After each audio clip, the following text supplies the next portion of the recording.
নির্বাচনের সময়সীমা তো আমরা এর আগেও বলেছি, সরকার যেই টাইম ফ্রেম প্রস্তাবনা করেছে আমরা প্রাথমিকভাবে সেটাকে সমর্থন করছি, ডিসেম্বর থেকে জুন। তবে নির্বাচনের আগে অবশ্যই মৌলিক সংস্কারের প্রশ্ন এবং দলগতভাবে আওয়ামী লীগের বিচারের প্রশ্নটা সুরাহা হতে হবে, এবং সংস্কারের জন্য আমরা জুলাই সনদের কথা বলছি। নির্বাচন ক্ষেত্রে আমাদের প্রস্তাবনা আছে গণপরিষদ নির্বাচন। তাহলে এই বিষয়গুলো আছে, আমরা এই বিষয়গুলোতে এই কারণে অবশ্যই ফোকাস দিতে চাই দল হিসেবে। আরেকটি বিষয় হচ্ছে যে আমরা গণপরিষদ নির্বাচনের কথা বলছি, গণসংহতি আন্দোলন সংবিধান সংস্কার সভা নির্বাচন কথা বলছেন তারা।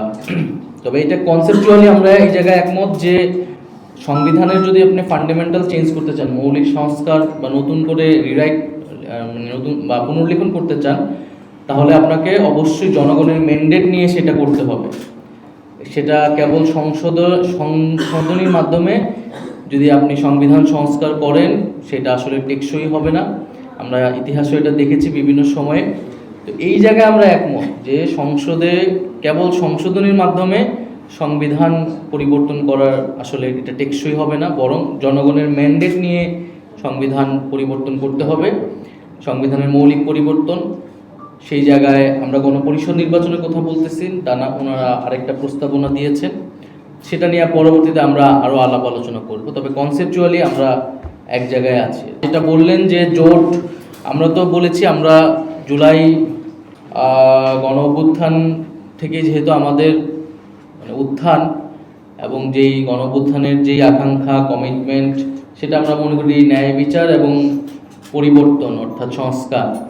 ফলে মৌলিক সংস্কার এবং বিচার হচ্ছে আমাদের প্রধানতম এই সময়ের এজেন্ডা।